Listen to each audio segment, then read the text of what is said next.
어, 반갑습니다. 저는 지역신문발전위원회 한관호 위원입니다. 오늘 사회를 맡았습니다. 반갑습니다. 내부 진행 관련해서 안내는 미리 말씀드렸고요. 오늘 주제 발제 시간을 좀 더 확보하기 위해서 군더더기 생략하고 바로 진행하도록 하겠습니다. 오늘 일반 세션은 지역 이슈의 이염과 연결을 주제로 경기일보의 김은진님, 영남일보의 임훈님, 국제신문의 이동윤님이 발제를 해 주시겠습니다. 편의상 영남일보의 임훈님께서 먼저 발표해 주시겠습니다. 자리로 모시겠습니다. 박수로 환영해 주십시오. 네, 안녕하십니까. 예, 저 영남일보 문화부의 임훈 기자입니다. 여러 선후배님들 앞에서 이렇게 발표를 하려니까 또 마음이 떨리기도 하는데 열심히 해보도록 하겠습니다.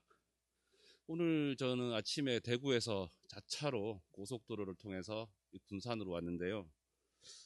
대한민국 평소 좁은 나라라고 생각을 했었습니다. 근데 차를 타고 오면서 이 경치도 변하고 이 너른 들판, 이 군산의 너른 들판을 보면서 우리나라가 참 다양성이 많은 곳이라고 느꼈습니다. 그걸 보면서 우리 지역신문의 존재 이유 또한 이런 것이 아닐까라는 생각을 했었는데요.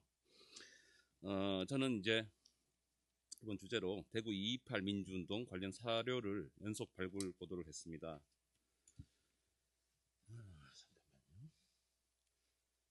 네, 일단 228 민주운동이라고 하면 사실 대구 분들도 잘 모르십니다.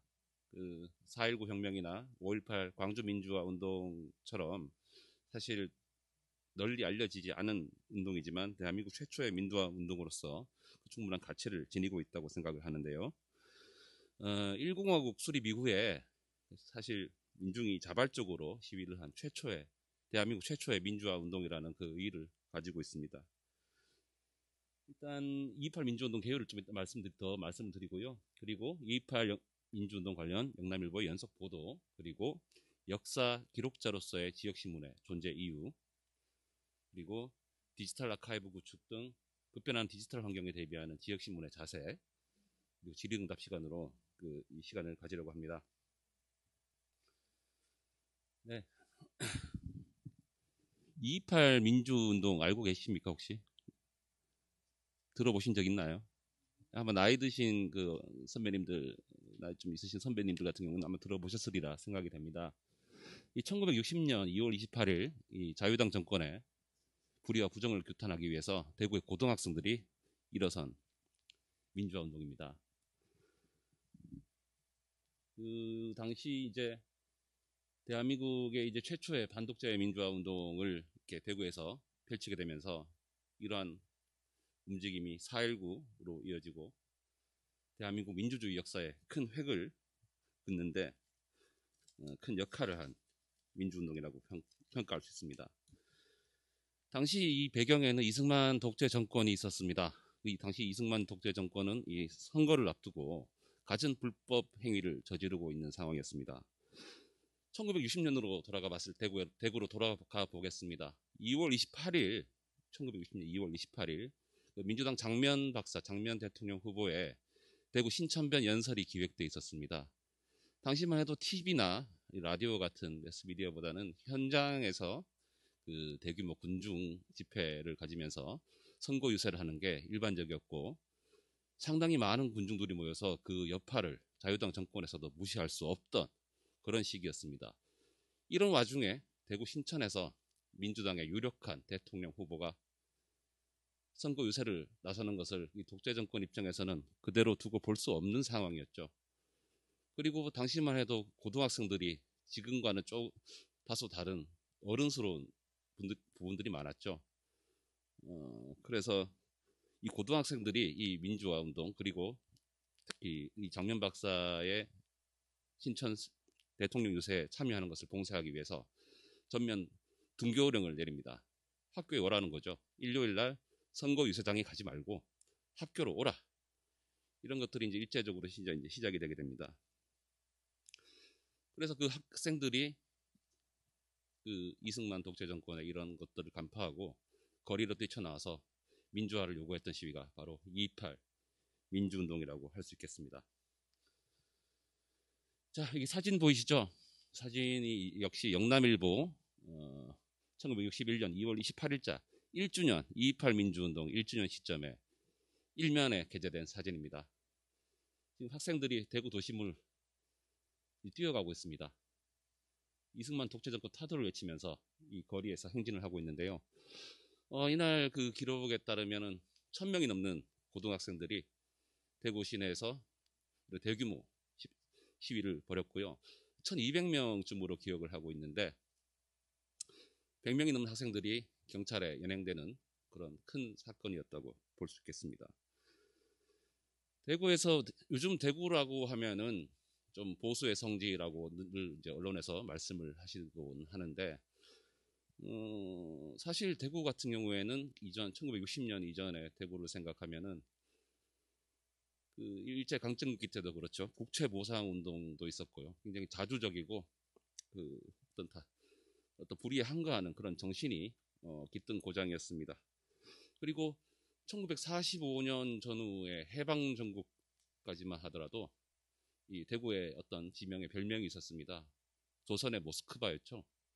이 말은 뭐 어떤 공산주의나 특정 이데올로기를 찬양하는 것이 아닌 다양한 이데올로기가 대구에 공존했다는 것입니다. 이러한 어떤 다양성의 정신들이 당시 대구 시민의 어떤 뇌리 그리고 당시 고등학생들의 마음속에도 남아 있었던 것으로 보입니다. 이러던 와중 올해 초였죠. 올해 초에 영남일보에 기고문 하나가 도착합니다. 때마침 2월 28일 전이었는데요. 2.28 민주화운동 61주년을 앞둔 시점이었습니다. 60주년 기념식을 크게 열려고 했지만 코로나19의 어떤 팬데믹 때문에 사실 그 행사가 크게 진행되지 못했고요. 묻혀버린 아쉬움이 있는 상황에서 올해 2월 초에 영남일보로 기고 하나가 답지를 했습니다. 2.28 행진곡이 잊혀져 버렸던 2.28 행진곡이 영남일보에 지면에 실려 있다는 내용의 기고였는데 이 기고문을 보내주신 분은 대구 경북에서 음악사를 연구하시는 교사 출신의 음악 연구가신데요. 찾지는 못했다고 말씀하셨어요. 근데 제가 이 기고를 보자마자 그러면 우리 신문에 있는 노래일 텐데 당장 찾아야겠다라고 마음을 먹었습니다. 이 기고문을 받자마자 저는 PDF로 정리되어 있는 1960년대 신문을 뒤지기 시작했습니다. 사실 그 일명 유명 중앙지 같은 경우에 색인 검색이 됩니다. 근데 아직 그 지역 신문의 사정상 색인 검색이 되지 않는 경우가 많고 모든 걸 일일이 찾아봐야 되는 그런 아쉬움이 있긴 했지만은 저는 1주년 이제 60년에 1주년이죠. 그러니까 1961년 2월 신문을 위주로 노래를 찾아보기 시작했는데 60년 가까이 잊혀졌던 노래가 다시 되찾는 데는 10분 정도밖에 걸리지 않았습니다. 운이 좋게도 바로 영남일보 지면에서 그 노래를 찾을 수가 있었습니다. 저도 깜짝 놀랐었죠.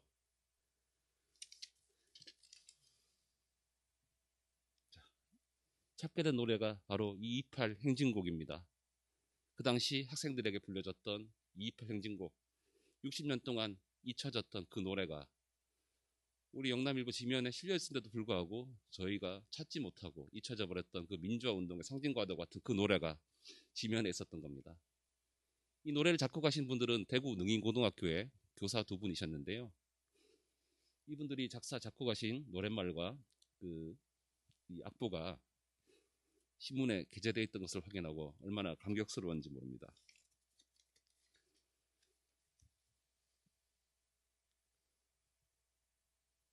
자, 여기 오른쪽에 보시면 이제 저희가 2월 초에 일면 보도했던 기사인데요. 60년 만에 빛을 봤습니다. 참 안타까운 일이기도 했지만 정말 기쁜 일이기도 했죠. 이 기사가 나가자마자 바로 지역사회에서 반응이 오기 시작했습니다. 2.28 민주운동 기념사업회 측에서 저에게 전화가 왔습니다. 한번 만나보자. 이거 어떻게 찾았느냐. 물론 기사에 나와 있겠지만 이분들도 그 당시 이제 2.28 민주운동 기념사업회 같은 경우에 거의 당시에 그 민주운동에 고등학생으로 참여했던 분들이 많이 계십니다, 지금. 그분들로서도 굉장히 감격적인 일이었겠죠. 저 역시도 그랬고요. 그래서 그분들을 만나서 이 행진곡이 있다. 이거 정말 반갑다. 이게 진짜 영남일보에 실려 있었던 게 정말 천만다행의 일이다라고 평해 주셨습니다. 그리고 이 2.28 행진곡 보도가 있고 나서 2.28에 대한 저의 관심은 더 증폭이 됐습니다. 이 노래가 남아있으면 다른 것들도 남아있지 않을까라는 생각을 했었는데, 여기 2.28 1주년 기념 학도예술제라고 보이시죠? 이 팸플릿인데요. 이 팸플릿인데 2.28 민주운동 1년 후에 대구의 고등학생들이 이 2.28 민주운동의 이 성과를 기념하는 학생 예술제를 열게 된 겁니다. 이것 역시 존재가 알려지지 않았고 2.28 예술제에 대한 어떤 기억조차 희미해진 상황에서 이 팸플렛을 저희 취재로 발견을 할 수가 있었습니다. 그리고 당시 2.28 민주운동의 열기가 그 1년 후에도 식지 않았음을 다시 한번 확인하게 되는 좋은 계기가 되었다고 생각합니다. 여기에 보면은 이 예술제 이게 보면 이쪽에 축이라고 돼 있죠. 축이라고 돼 있는데 대구 일간신문사라든지 중고등학교, 그러니까 교육청이라든지 아니면 지역 언론사 그리고 지역 사회에 이 민주화 운동에 대한 지지가 있었다는 것을 직간접적으로 보여주고 있습니다. 그러니까 당시 기성세대들도 이 학생들의 민주화 운동에 대해서 인정을 하고 이 전 지역 사회가 그 민주주의의 쟁취에 대한 그 공로에 대해 치하하는 자리라고 봐도 무방하지 않을까 하는 생각되는 자료입니다. 그리고 여긴 또 재밌는 것들도 있습니다. 그 대구가 1950년 잠시 전시 수도였던 적이 있죠. 물론 전시 수도는 부산으로 옮겨갔는데 당시에 대구에 키네마 극장이라고 있었는데요. 그 서울에 있던 예술인들이 대구에 내려와서 그 예술, 연극, 문학의 꽃을 피우던, 나름 대구로서는 그 예술의 꽃을 피우던 시절이었습니다. 어려운 시절이었지만. 그래서 이 키네마 극장이 국립극장으로 승격이 됐어요. 50년대 국립극장은 서울에 있었던 것이 아니고 대구에 있었거든요. 근데 이 학도예술제가 열린 장소가 구국립극장이라고 적혀 있어요. 여기 장소 밑에 학생들이 뛰어가는 이 그림 밑에 장소에 보면은 장소 구국립극장이라고 되어 있는데 보이시죠? 날짜 구국립극장이라고 표기가 되어 있는데 이 표기는 한국 전쟁의 아픈 역사 그리고 그 전쟁에 그 참화해서 피해 내려왔던 예술인들의 흔적도 이 속에 남아 있었던 것을 확인할 수가 있었습니다. 그리고 여기 보면은 이게 출연진들이 나와 있는데요. 유명하신 분들이 몇 분 계시더라고요. 그 혹시 영화 밀양 아세요? 밀양 감독 이창동 감독님이시죠, 그죠? 이창동 감독님이 여기 아역으로 메인 주제 연극에 출연을 하셨더라고요. 그리고 여기 타 지역 이제 대구 경북 외 지역 분들은 잘 모르실 수도 있겠는데 이창동 감독의 친형인 이필동 선생님이라고 계십니다. 이분이 대구 연극계를 이끌으셨던 분인데요. 그 지역의 예술, 연극의 역사, 그리고 이 키네마 극장, 그리고 국립극장이라는 이 대구에서 내려왔던 이 전후 예술의 어떤 이어짐이 이 팜플렛 속에도 고스란히 남아 있었던 겁니다.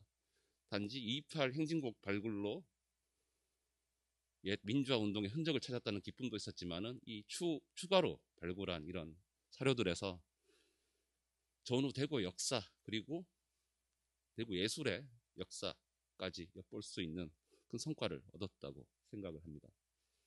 기사에 나왔겠지만 전후 대구 문화예술의 위상을 엿볼 수도 있었다고 생각을 했고요.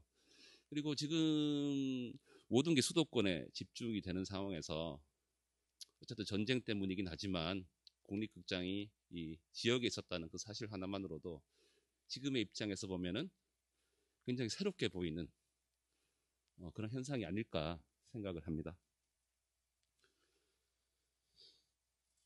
자, 이 팸플렛을 찾았다는 기사를 냈었습니다. 저기 보면 아마 이필동 선생이 계시는지 모르겠는데, 이쪽에 대구 초중고등학교 상당수 학생들이 관람을 했었고요. 1만 명의 학생들이 운집을 했었습니다.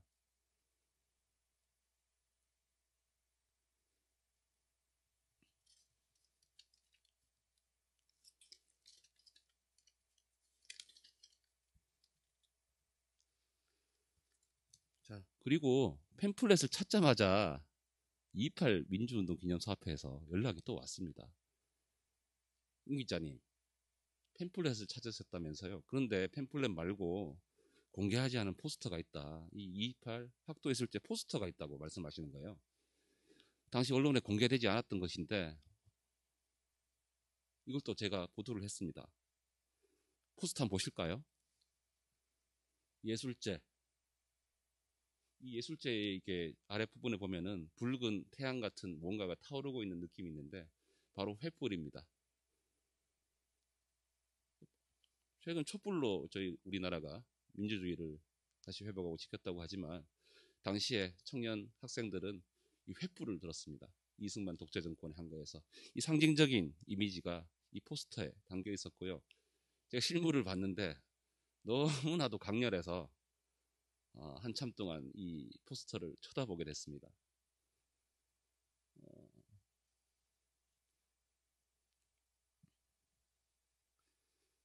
그래서 과연 이 포스터는 누구한테서 온 겁니까? 라고 제가 2.28 기념사업회 측에 여쭤봤습니다. 그러면 이 포스터는 당시 대회장이었던 류정화 선생이라는 분이 우리한테 기증을 한 것이다 라고 말씀을 하셨더라고요. 근데 유종화 선생한테 제가 직접 전화를 드렸습니다. 제가 대구에 있고 일 때문에 바빠서 경기도에 계셨는데 생존에 계셨고요. 전화로나마 죄송하지만 전화로나마 인터뷰를 했습니다. 유종화 선생은 제가 듣기로는 본인에게 직접 듣기로는 본인 역시 언론인 출신이었다고 합니다. 당시 대구의 경북대 학보사에 있었다고 하더라고요. 그리고 당시 본인은 4.19 혁명에 굉장히 열심히 일을 했는데 당시 고등학생들의 민주에 대한 열망을 보고 본인 역시 좀 도움을 줘야 되겠다는 그런 마음에 2.28 학도 예술제를 기획을 하게 되셨다고 합니다. 그리고 아까 제가 팜플렛이죠. 잠깐만요. 팜플렛을 보면서 뭐 지역사회가 공감을 했다라고 하는데 그거를 제 추측이었지만은 유주가 선생님의 인터뷰를 통해서 직접 확인을 할 수가 있었는데요.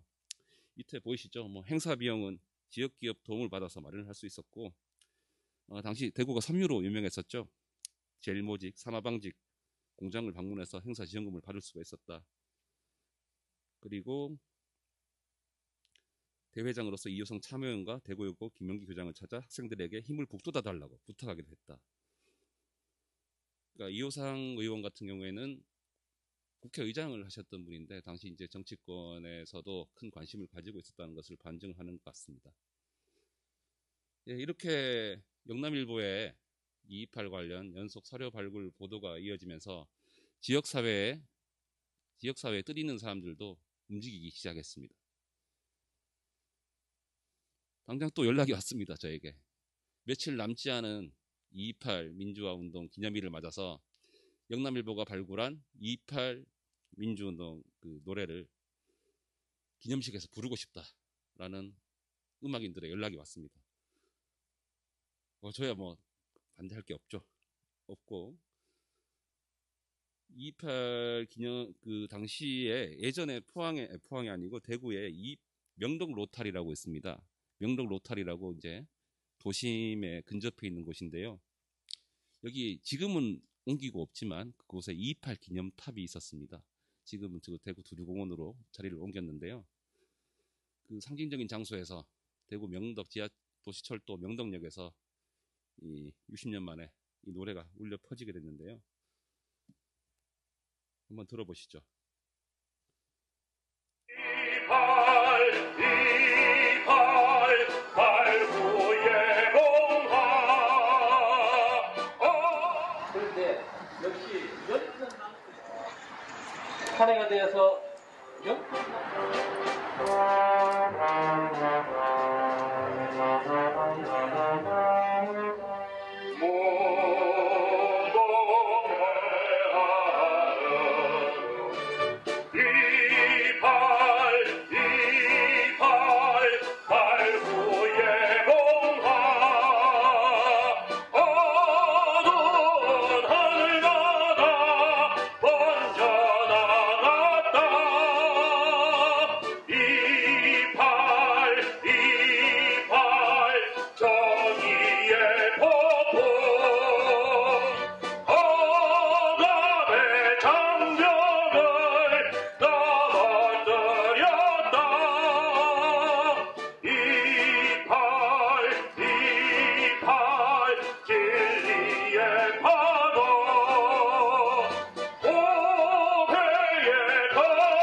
네, 잘 들어보셨죠?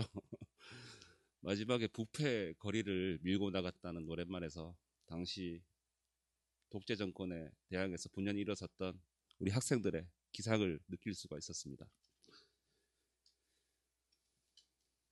자, 이렇게 영남일보의 228 민주운동 연속 보도로 지역사회가 꾸준히 228 민주운동의 정신을 계승할 수 있는 계기가 마련이 됐습니다. 최근 몇 년 전에 공중파에서 대구의 228 민주운동에 대해서 시민들의 의견을 묻는 방송이 있었습니다. 안타깝게도 거의 대부분은 모른다였습니다. 하지만 그 영남일보 보도 이후에 관심을 가지는 사람들이 꽤 늘어났고요. 대구시 같은 경우에도 내년에 대구 시민 주간 행사에서 코로나가 속지기만 한다면 학도의 실제 부활을 검토해 본다고는 입장을 밝히기도 했습니다. 어쨌든 영남일보의 보도 이후에 이 민주주의의 전통이 이제 대를 이어서 지역사회에서 이어갈 가능성이 높아졌다는 것에 의의를 두고 있습니다. 자, 이번 보도가 기자 개인적으로 생각을 했을 때는 여기 계신 분들 다 지역 신문 관계자 분들이시니까 저희 존재 이유에 대해서 한번 확인하는 계기가 됐다고 생각합니다. 서울에 훌륭한 신문 방송국들 많죠. 많은데 그들이 우리의 역사, 우리의 사정을, 지역의 사정을 챙기지는 않는다고 생각합니다. 하지만 영남일보가 1945년 창간 이후로 챙겨왔던 이 지역의 역사가 언젠가는 다시 빛을 보게 되고 우리에게 어떤 교훈을 남겨준다는 점에서 지역신문의 존재 이유를 확실히 느낄 수 있었던 그런 취재가 아니었나. 부끄럽지만 저는 그렇게 자평을 하고 있습니다. 그리고 영남일보 같은 경우에는 1980년 신군부의 언론 통폐합으로 10년 가까이 폐간이 됐던 적이 있습니다. 민주화에 대한 열망이 구성원들 사이에서 정말 강한 신문사로 저희는 자부하면서 직장 생활을 이어가고 있습니다. 자, 이렇게 보도가 연이어 나온 이후에 그 지역사회 관심이 계속 이어졌는데요. 전국 MBC나 이제 대구 MBC에서도 저희 서구에 취재를 왔습니다. 228 그 행진곡을 직접 보고 싶다는 그 방송국 PD의 연락을 받고 어렵사리 저희 수장고를 공개를 하게 됐습니다. 그래서 방송의 공중파를 타고 이 노래와 이 악보가 이렇게 대구 시민 혹은 대구 경북민들에게까지는 알려지는 계기가 됐는데요. 자, 그리고 마침 228 당일날이 왔습니다. 당시 정세균 국무총리께서 대구에 와서 이 행사에 참여를 하셨는데요. 228 민주운동 기념사업회장이 우동기 대구 가톨릭 총장이 계십니다. 이분께서 영남일보가 발굴한 228 행진곡의 가사를 낭독을 하셨고요. 그리고 참여하신 그 228 당시에 참여하신 그 원로들은 이 노래를 듣고 참 감동했다는 반응을 보이셨습니다. 저 역시 참 감동이었습니다. 자, 이렇게 사실 저희 취재긴 이렇게 마무리를 짓는데요. 이 지역의 역사 그리고 지역 신문의 어떤 존재 이유를 확인했던 점에서 참 좋았지만은 거기에 만족해서는 살아남을 수 없는 것이 현재 지역 신문의 상황이라고 생각합니다. 지역 신문 역시 디지털 변화에 맞춰 나가야 한다는 점이었는데요. 이번 보도에 단초가 됐고 한 거는 지역신문 발전위원회의 도움도 크다고 생각을 합니다. 왜냐하면 제가 처음에 신문을 일일이 뒤져보진 않았거든요. 그 60년 된 신문을 만지기만 하면 지금 사실 파손이 되거나 부서지기 직전의 신문들도 있는데 그걸 제가 빨리 검색을 해서 찾는다는 것은 사실상 불가능에 가까운 겁니다. 하지만 뭐 기존에 이미 PDF로 저희가 일부지만 디지털화한 그런 데이터를 기반으로 빨리 찾게 됐는데요. 이거야말로 지역신문에 나가야 할 길이 이 디지털 아카이브 구축이 아닌가라는 생각을 하게 했습니다. 그렇죠. 다행히도 그동안 영남일보가 이제 디지털화를 할 수 있었고 228 행정국을 발굴하게 된 거죠. 그런데 요즘 그 네이버나 이런 데 보면은 색인 검색이 되잖아요. 기사 색인 검색이 되지만 여전히 영남일보 기사는 아직 부끄럽지만 색인 검색이 되지는 않습니다. 이게 완벽한 아카이브가 되지 않았다는 거죠. 그러면 우리가 원하는 자료를 찾는데 빨리 우리가 원하는 데이터를 찾을 수가 없다면 이 지역신문이 아무리 좋은 것을 가지고 있다고 해도 그것은 무용지물이 되거나 사용되지 않을 가능성이 높아지는 거죠.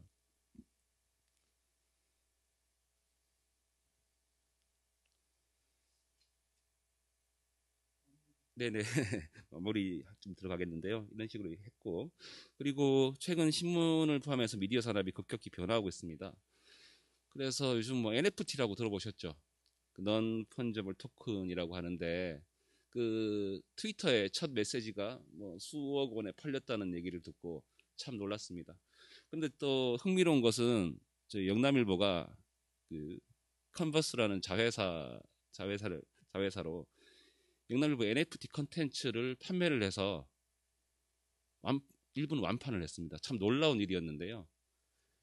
그 김구 선생님의 휘호가 있어요. 1946년도 신년호로 기억이 되는데 김구 선생님이 남긴 그 휘호를 김구 선생님이 구자를 따서 9개를 개당 500만 원씩에 올렸습니다. 거의 하루가 좀 넘자마자 김구 선생님 휘호는 완판이 됐습니다. 저희도 참 놀랐습니다.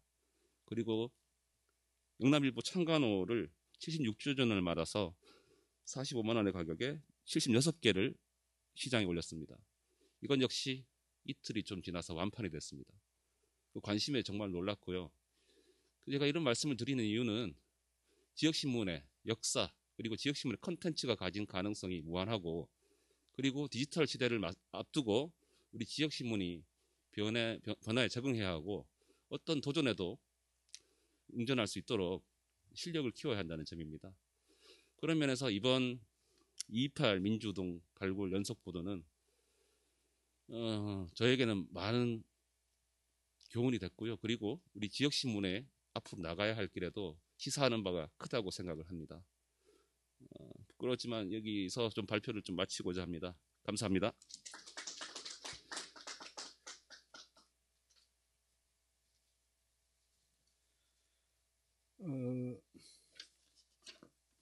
우리 영남일보 이문 기자님의 발표가 원래 두 번째입니다. 그런데 사정상 첫 번째로 그냥 갑자기 부탁을 해서 땡겼기 때문에 시간을 제가 좀 더 충분히 드린 것 같습니다. 그 점 이해하시고요.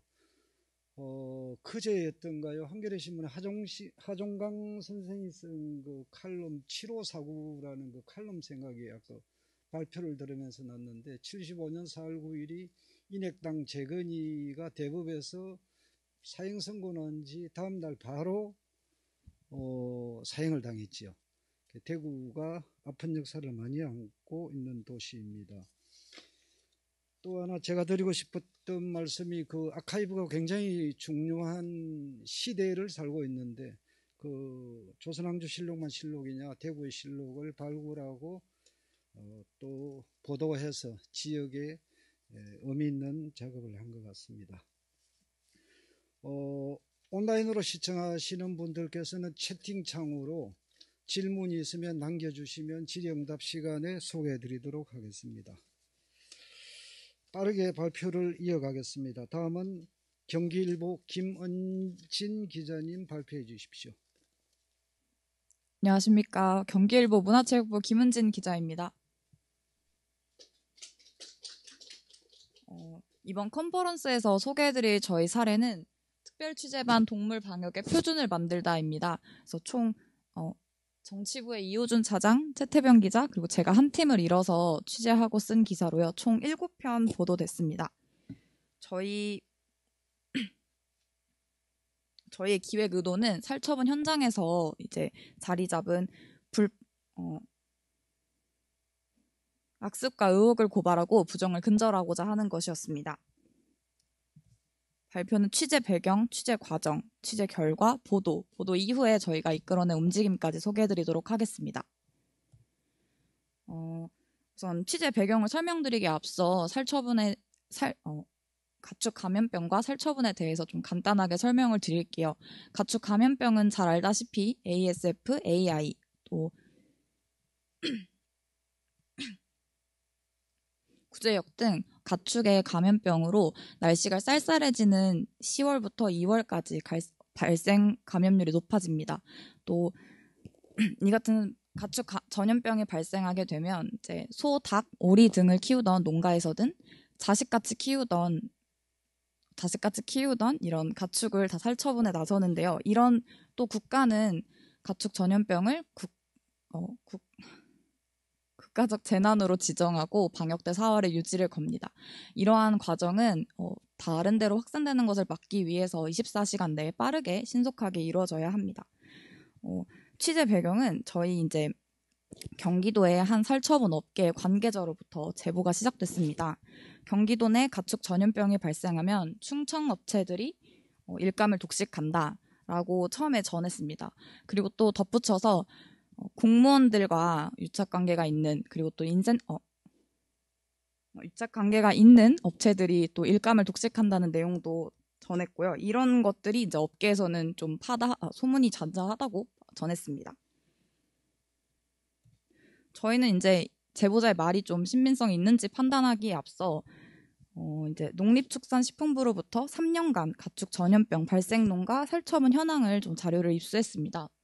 자료를 살펴보시면 보이시는 것과 같이 총 15건 중에서 14건이 충청업체에서 독식을 한 걸 알 수 있었고요. 또 그 제보자가 말해준 이제 로비를 잘한다는 그런 업체들은 총 이 기간 동안 10건을 차지하면서 경기도에 있는 그런 일감들을 거의 독식하다시피 했습니다.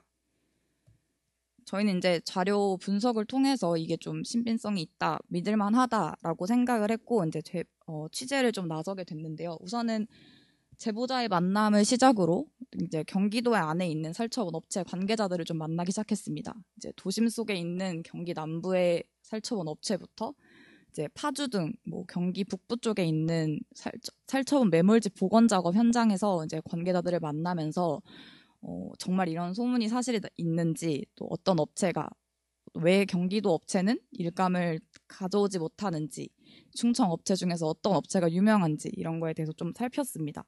그리고 또 이 과정에서 페이퍼 컴퍼니가 있다는 제보를 또 받기도 했고 그 현장을 찾아서 저희가 좀 실태를 파악하기도 했고요.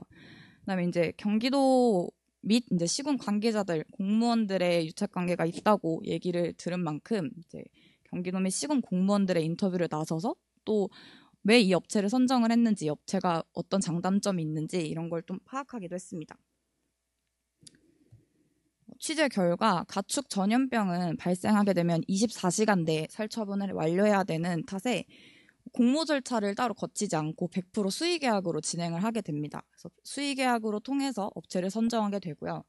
이 수의계약을 따내기 위해서는 업체들은 이제 일상적으로 공무원과의 관계를 맺을 수밖에 없어요. 우리 업체를 써달라 하면서 이제 공무원들의 관리를 나서게 되는 거죠.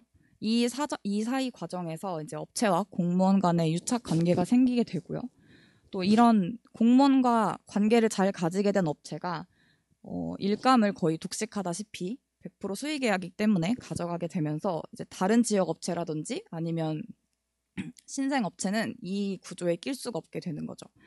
그리고 또 리베이트와 접대 등 업체로부터 향받은 공무원의 비리가 당연히 발생하게 되겠고, 이 과정에서 우리가 잘 아는 업체니까 뭐 불법 행위가 일어나도 이런 사실들을 서로 묵인해주고 있었습니다. 이런 과정은 정말 오랫동안 계속해서 유지가 되어 왔었고요. 또 악순환이 계속해서 반복되고 있었습니다. 저희는 이제 3월 8일 첫 보도를 시작했는데요. 처음에 보시면 이제 저희가 아까 입수한 그 살처분 현황으로 좀 풀어냈습니다. 경기농가 울면 충청업체 웃는다라는 제목으로 이제 경기도 내 살처분 10건 중 9건, 총 저희가 퍼센테이지로 아까 15건 중 14건이라고 했으니까 93% 정도가 경기도에서 발생하는 살처분 현장을 충청도 업체가 독식을 하고 있었습니다.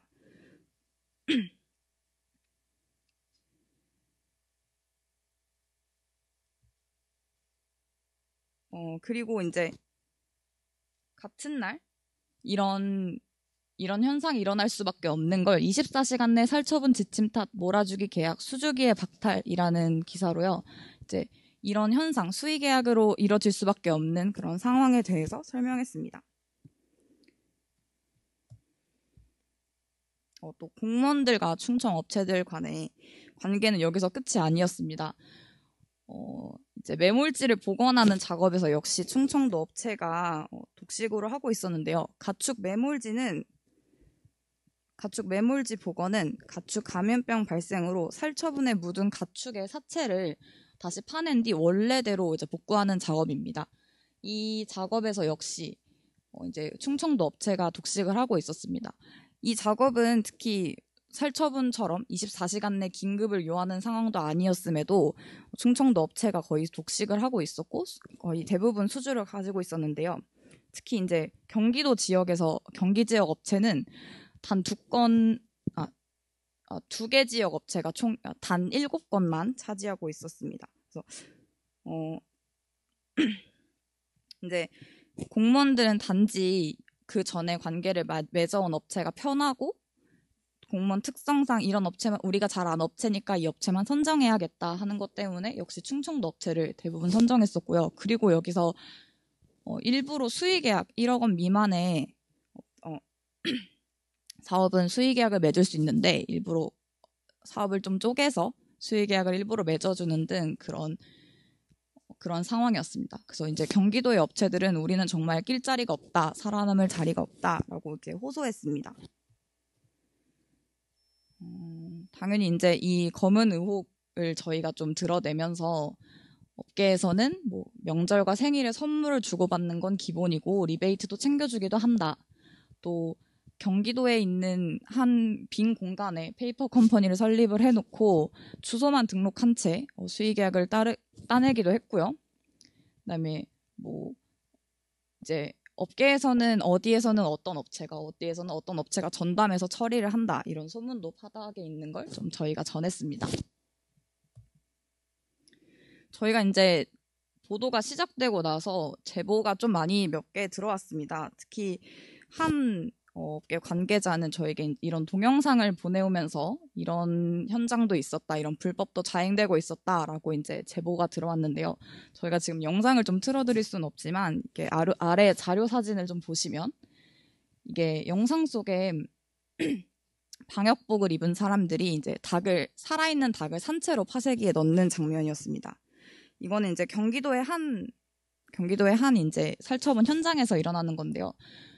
AI 긴급 행동 지침상 원래 살아있는 닭과 오리 등은 살처분을 할 때 1차로 이산화탄소와 질소를 이제 주입해서 스트레스와 죽음의 공포를 주지 않고 먼저 1차로 처분을 한 뒤에 2차로 파쇄기로 처분을 하는 것으로 이제 지침을 적용을 하고 있는데 이 경기도의 한 살처분 현장에서는 이렇게 불법이 살아있는 닭을 파쇄기로 바로 집어넣는 불법이 자행되고 있었던 것이죠.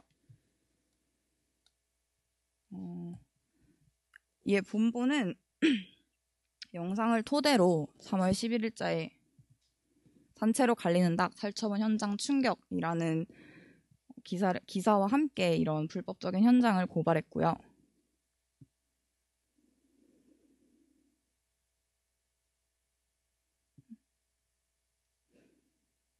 또 3월 11일자 1면과 3면에 검은 유착 도 감사서 유착 의혹이 사실로 31개 시군 진상조사 시급하다 뭐 이런 기사를 내보냈는데 이날 이제 경기도의 감사서 작년 7월에 한 업체에서 한 도내 한 지역에서 업체가 이제 실제로 정말 의도적으로 쪼개서 수의계약을 진행한 사실이 발견돼서 저희가 이것 또한 다시 같이 고발했습니다. 보도 이후에 이제 지역 사회에서 좀 큰 파장을 불러일으켰습니다. 먼저 제일 빨리 움직인 건 당연히 경기도겠는데요. 경기도는 발빠르게 본보 기사를 통해 지적된 사항들에 대해서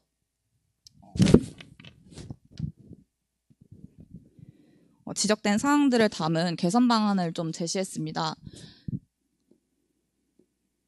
우선 살처분 업체 선정 시 지방 계약 시행령을 통해 경기도 내 중소기업과 이제 업체를 먼저 선정할 수 있도록 이제 권고를 했고요. 그 다음에 이제 지자체별로 생산자 단체가 참여하는 살처분 용역업체 선정위원회를 구성했습니다. 이 업체를 구성해서 이제 도내 업체들을 미리 선정해서 정말 긴급한 상황 때 수의계약으로 맺어지던 그런 걸 차단을 하고 미리 선정한 업체로 이제 현장에 투입될 수 있도록 하는 것이었습니다. 또 이제 축종별, 처리 방식별, 표준 원가 기준을 좀 마련을 해서 공정성 확보를 위해 3개 이상 업체가 경쟁하도록 하는 시스템도 만들었는데요. 이 중 3개 업체 중 한 업체는 꼭 이제 경기도에 있는 업체를 선정하도록 했습니다. 그리고 또 아까 뭐 사진에서 보신 것처럼 불법적인 현장을 좀 막기 위해서 가축 방역관을 의무 배치해서 안락사 원칙을 준수하는 그런 여부도 확인했습니다. 이처럼 저희가 이끌어낸 이런 자료고요. 이제 또 이재명 경기지사가 자신의 SNS에도 이렇게 좀 수사해서 강력하게 조치를 취하겠다라고 밝혔습니다. 경기도는 또 나아가서 이외에도 이제 용어를 좀 순화를 했어요. 이제 우리가 법적으로 살처분이란 용어를 사용하게 되면 이런 불법 현장은 또다시 생기게 될 거다라고 해서 살처분은 안락사, 사육은 양육, 소유자는 보호자 뭐 이렇게 등 용어를 좀 순화해 나섰고요. 그다음에 이제 5월 24일 도의회에서는 경기도 동물복지 축산농장 육성 및 지원 조례안을 입법 예고했습니다. 그래서 가축 감염병이 발생하게 되면은 그 안에 있는 그 농가들에 대해서 이게 전염이 되지 않았더라도 그걸 막기 위해서 살처분을 나섰는데 이제 도에서 직접 판단을 해서 여기까지는 아니다 싶은 거는 차단을 하게 되고 거기까지 살처분을 안 해도 된다. 이런 식으로 이제 경제적인 부분을 좀 막기도 했습니다. 제가 이제 좀 횡설수설한 것 같은데 저희가 이제 좀 이번 살처분 현장을 좀 점검을 하고 저희가 업계 관계자들도 만나면서 우리는 이런 게 힘들다 하고 이제 얘기도 듣기도 하고 또 경기도의 발빠른 움직임 대안까지 좀 마련한 거에 대해서 저희가 이제 불법 행위를 근절하고 살처분과 관련해 새로운 기준을 만들게 돼서 저희 스스로도 좀 잘했다고 자평하고 있습니다. 그리고 또 이렇게 기자상까지 받게 돼서요. 저희 발표는 여기서 마치겠습니다. 감사합니다.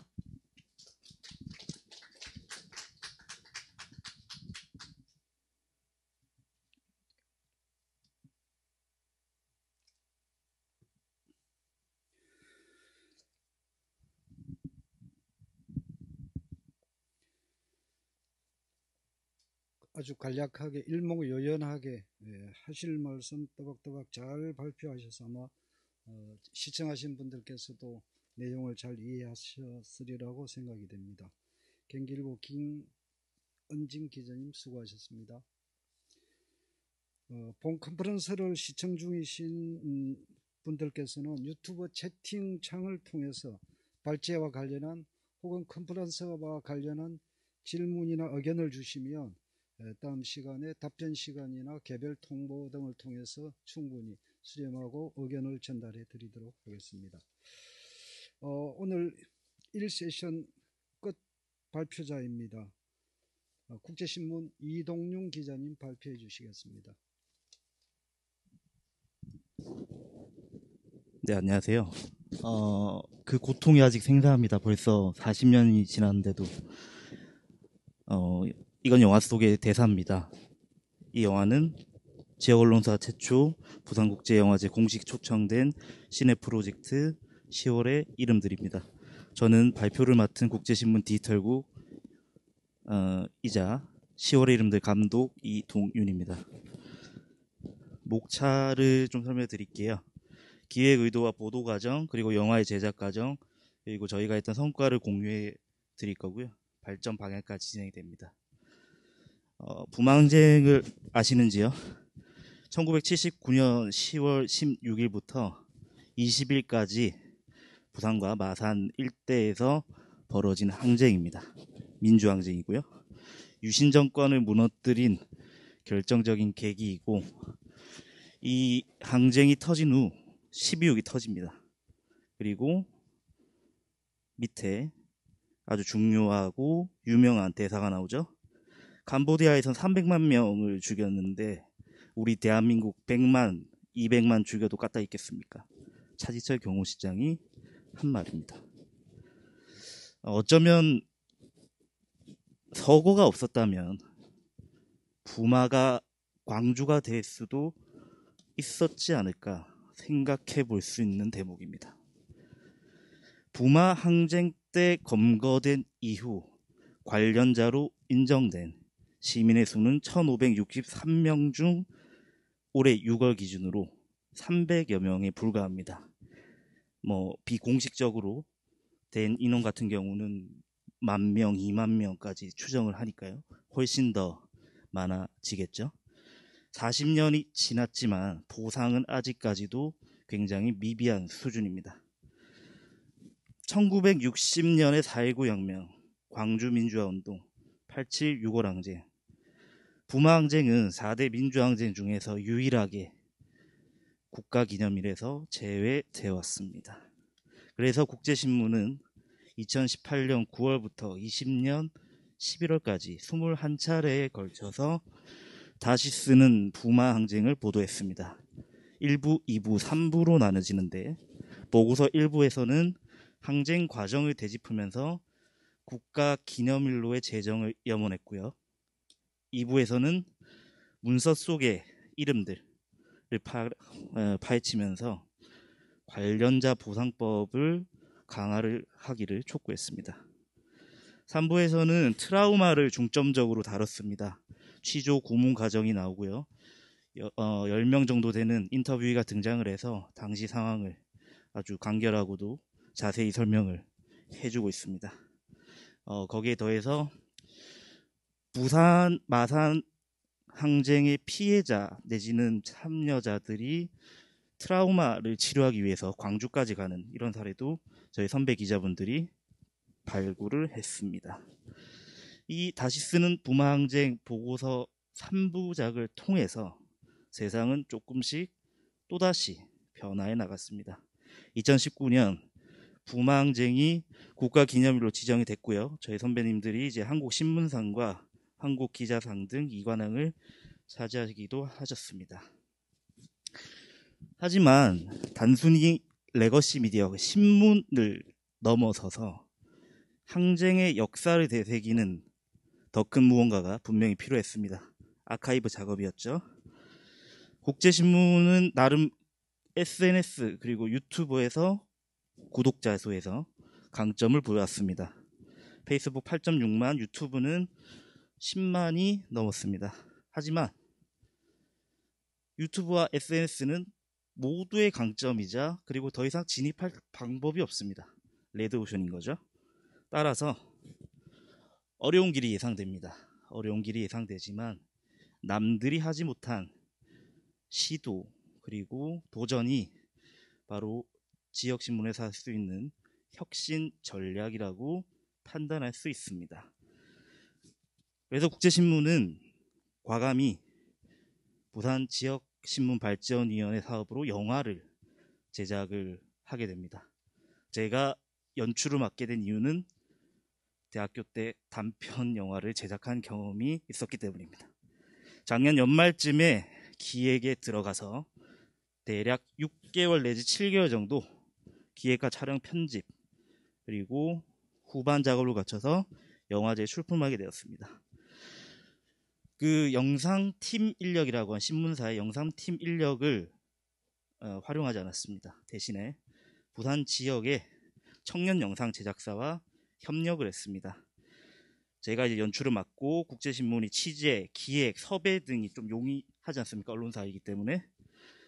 그리고 영상 제작사의 경우 촬영과 색보정, 그래픽 좀 더 기술적인 부분을 이제 맡아서 진행을 해줬고, 편집은 저와 편집 감독이 같이 진행했습니다.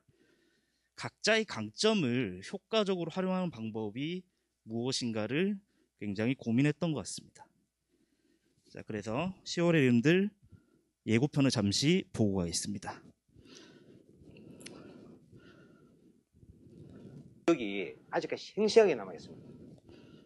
정신적인 고통이 그 기억이 아직까지 생생하게 남아있습니다. 40년이 지났는데도.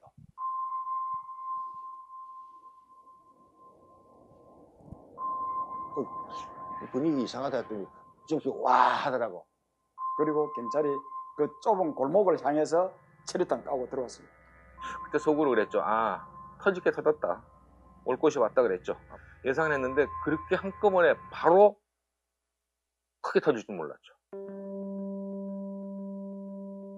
이 사람들이 제일 수습하는데 좋은 거는 뭐냐면 벨게이가 폭동을 주도해가지고 일베끼다는 그걸 프레임을 갖다 붙이는 것이 제일 수습하는데 좋거든요. 발표하는데. 내가 말했는데도 이 새끼 거짓말한다고 두들겨 패면서 또 막 하잖아요. 수사관들이. 새끼들 막 그 독재 새끼들이 막 군부 정체를 여기 나오고 그렇게 됐죠. 나 고문 당하면서 내가 간첩 맞습니다 했다니까요. 간첩 맞다고 했어. 모든 서류나 정황 증거들은 있지만 모든 걸 은폐했기 때문에. 가사 말씀은 이제부터 사태가 더 악화되면 내가 직접 쏘라고 발표 명령을 하겠다. 그 다음에 이제 그 차지철 경호실장 같은 사람들은 캄보디아에서는 300만이라고 하는 것도 희생할 수 있는데 우리 대한민국 200만 희생하면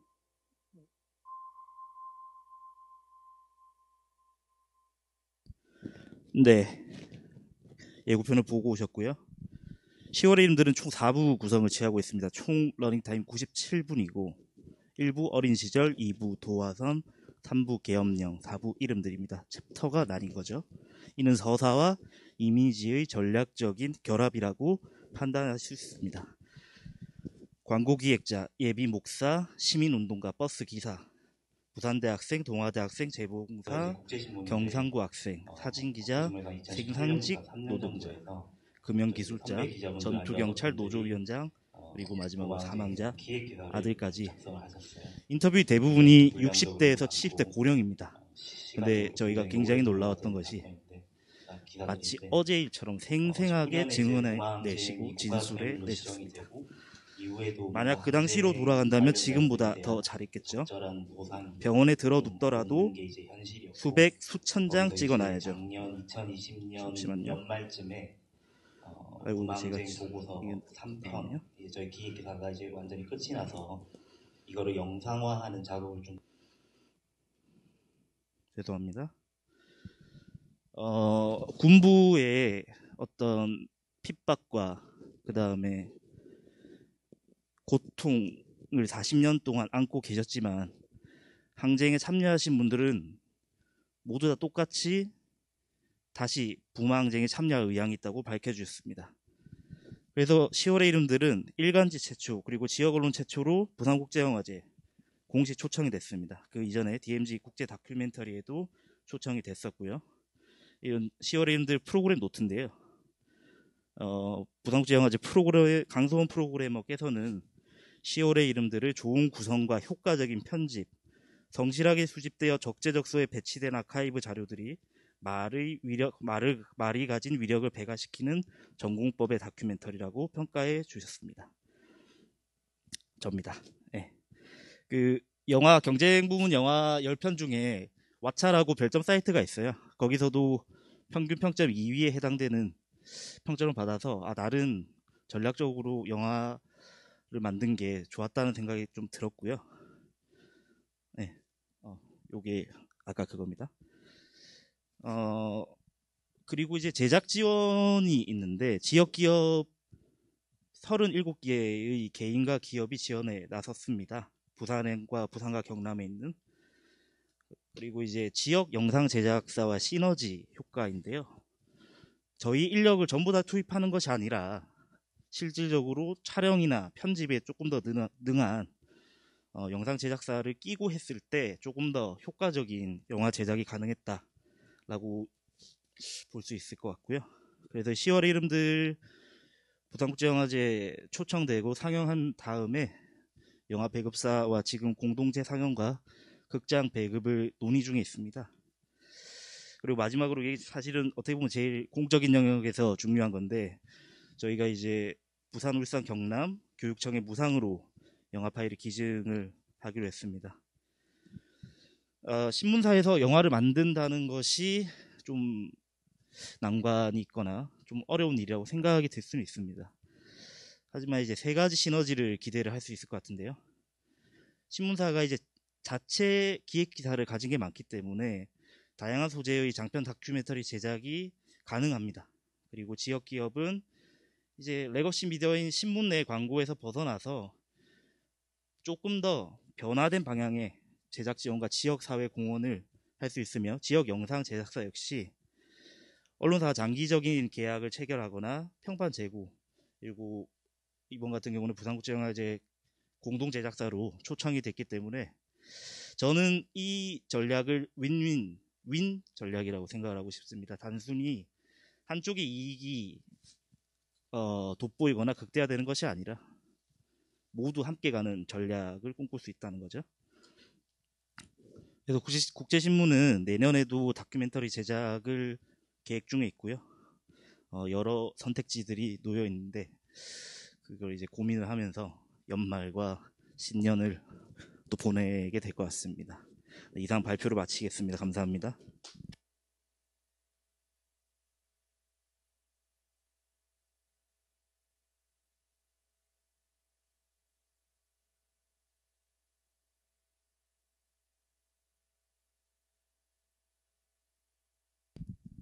처음에는 조금 시간 걱정을 했는데 진행하다 보니까 아주 여유롭게 마무리를 좀 할 수 있을 것 같습니다. 우선 질문이 있을지 없을지 모르겠습니다만은 발표하신 3분 앞으로 자리해 주십시오.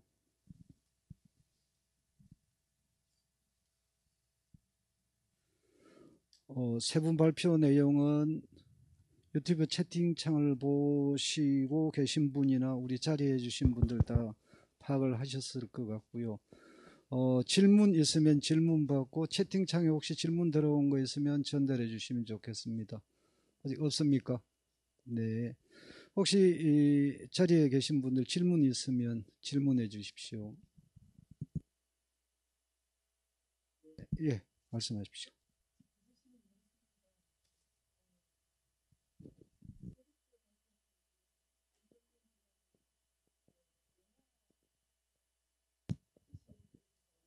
네.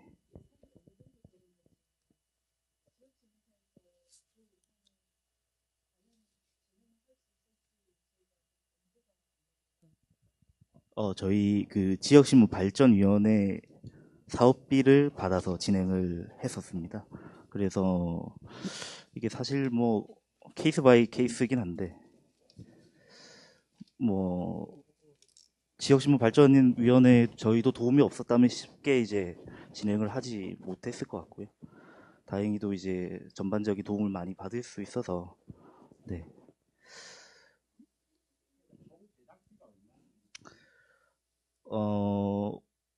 한 5천만 원 내라고 보시면 될 것 같습니다.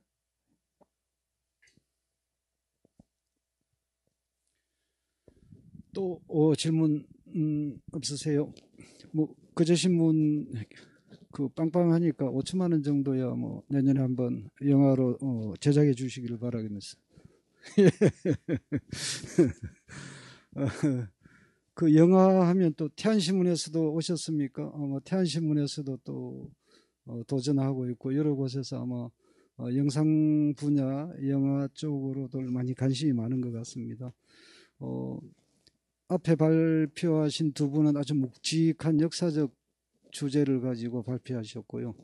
현재 그 경기도 경기일보는 또 지역의 이슈가 됐던 문제 그리고 생명의 문제 함께해서 또 발표를 해주셨습니다. 혹시 질문 없으세요? 저기 공급난 의원님, 예, 질문해 주시겠습니다.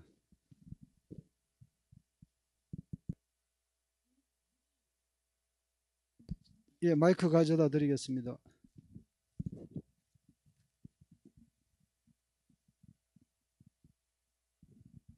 사실은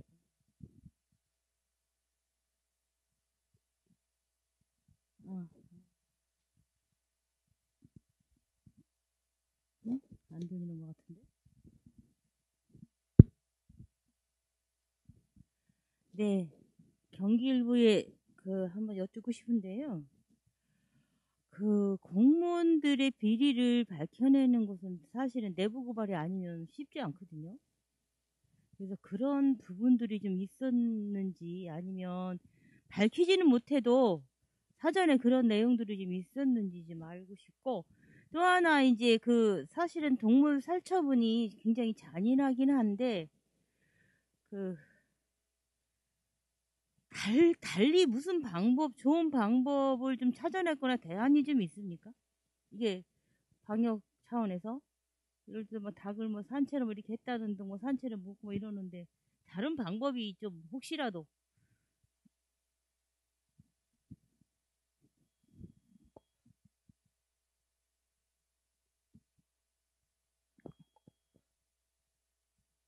우선 첫 번째 질문부터 답변을 드리자면, 이게 내부 고발, 공무원 간의 내부 고발이라기보다는 이제 저희가 업체를 찾아다니면서 업계에 정말 이런 소문이 있다는데 이게 사실이냐, 사실이라면은 정말 다른 지역 업체들은 어떻게 살아남냐, 이런 얘기를 한번 들어봤어요. 그래서 이걸 저희가 업계를 통해서 우선 듣고 다니고, 실제로 공무원들에게 인터뷰를 진행을 하면서 이 업체를 선정하는 기준이라든지 이 업체가 어떤 걸로 유명하다든지 살처분의 방식을 유명하냐 이렇게 물어봤을 때, 사실 경기도의 업체와 별 다를 그런 특별한 기술을 갖고 있는 것도 아니지만 이 업체가 그냥 대대로 내려와서 이 업체를 선정하게 됐다. 그리고 이제 사실 업계 관계자들의 내부 고발이라고 하면 내부 고발인 점이 가장 컸었고요. 비리를 발견할 수 있었던 건. 그리고 이제 저희가 또 따로 도에 요청을 해서 주문을 해서 이런 걸 좀 진상규명을 좀 정확하게 했으면 좋겠다라고 저희가 요구를 한 상태고, 두 번째 같은 경우는 저희가 좋은 방안이라든지 이런 건 사실 근데 살처분 같은 경우에는 정말 빠르게 다른 데로 퍼지는 걸 막기 위해서 신속하게 이루어져야 되는데, 도가 저희가 좀 지적한 문제들을 좀 잘 할 수 있는 해결 방안을 담은 것 같아서 그게 아까 저희가 좀 답변이 되는 것 같습니다.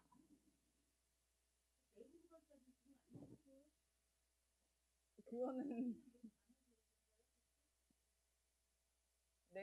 내부 고발자라고 하기엔 너무 애매한 게, 충청 지역과 경기도 공무원들이 이제 그런 유착 관계가 있었던 거고, 경기도 업체가 낄 수 없었던 이유는 충청도 업체들이 그렇게 하고 다니니까 우리가 낄 수 없는 거다 해서 이제 사실 충청도 업체들을 좀 그런 상황들을 고발한 거기 때문에, 네, 그렇습니다. 답변이 좀 되셨을까요? 네. 예. 또, 예.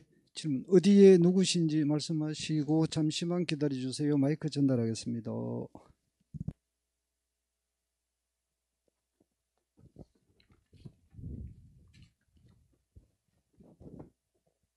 네, 경기일보 이호준 기자입니다.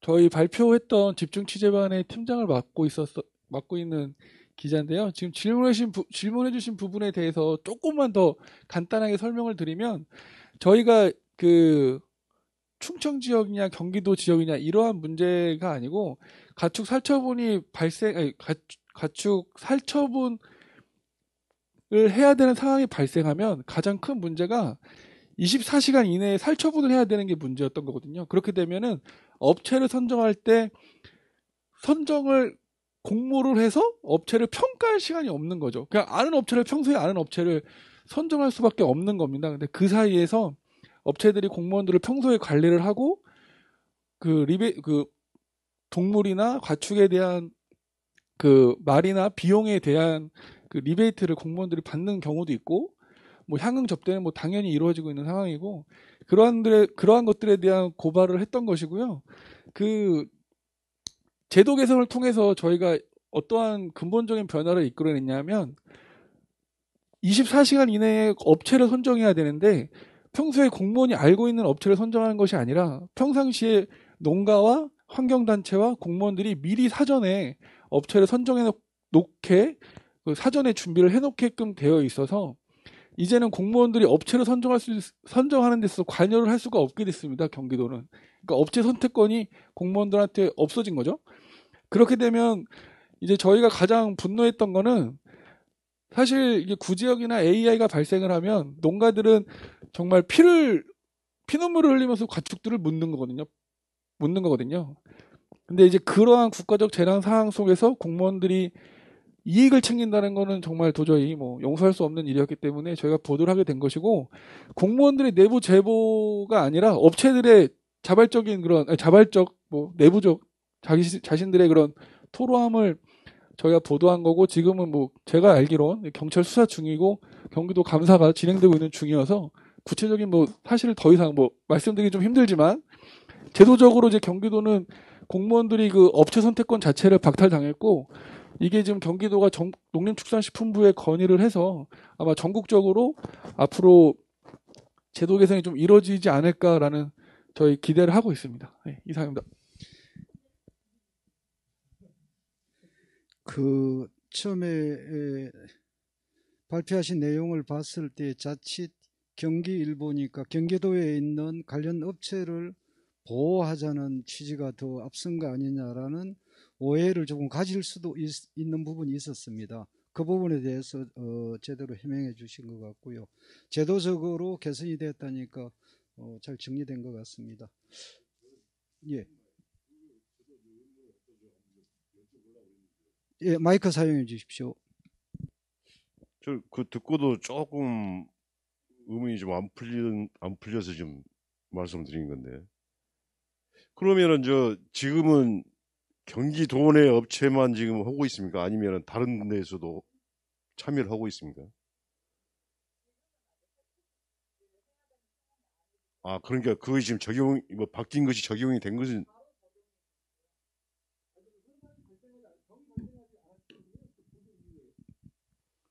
아, 그러니까 지금 뭐가 이렇게 바뀌었는데 그것이 지금 어떻게 시행을 아직 안 된 거죠. 왜냐면 이게 제가 아까 발표에 앞서 말씀드린 것처럼 아직 뭐 현장에서 지금 어디 구제역이 터졌다 이런 게 아니기 때문에. 그러니까 어떤 업체를 선정한다고 했을 때 상당히 그 어떤 효율성이라든가 이게 뭐 이쪽 업체 잘한다든가 그런 기준으로 해서 이렇게 선정을 해야지. 이게 왜 충청도 업체가 하느냐, 이게 경기도화에서. 네.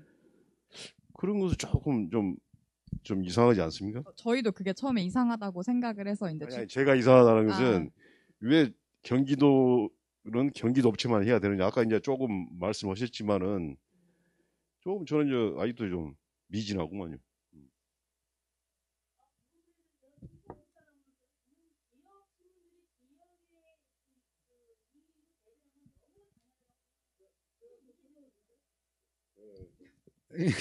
마이크 뒤로 한번 시간이 조금 있으니까 토론을 한번 죄송합니다. 제가 조금만 더 설명을 드리면, 저희가 이게 처음 제보는 아까 말씀해주신 기자 선배님의 말씀처럼 경기도 업체들의 한탄으로 시작이 된 거죠. 경기도에서 일감이 발생했는데, 일감인 거죠. 그분들한테. 저희한테는 국가 재난이지만 그 살처분 업체들한테 일감이 발생했는데 경기도 업체들은 접근 자체가 안 된다라는 지역 언론들한테 그래서 토론을 한 것이죠. 그분들이. 그렇기 때문에 중앙 언론에 가지 못하고 지역 언론사에 왔겠죠. 제보를 하러. 저희도 처음에 충청도 업체가 받아가는 거 자체가 문제라기보다도 그런가? 근데 왜 경기도에는 그럼 업체가 없나?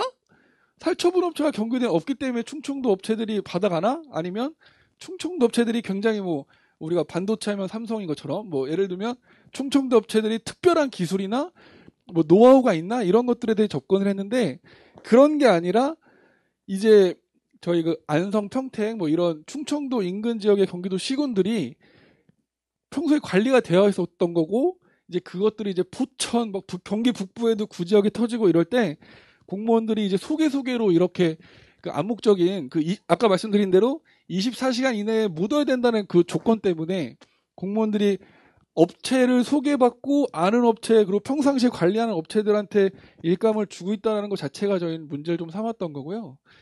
그리고 저희 아까 마지막에 저희 발표자 분께서 조금 설명이 좀 미진했던 부분이 뭐냐면 극단적 살처분을 막는다는 게 어떤 의미냐면 지금은 저희가 살처분을 하게 되면 정부 방역 지침상 너무 멀리 있는 농가까지 싹 다 그 지역에 있는 걸 묻어야 되거든요.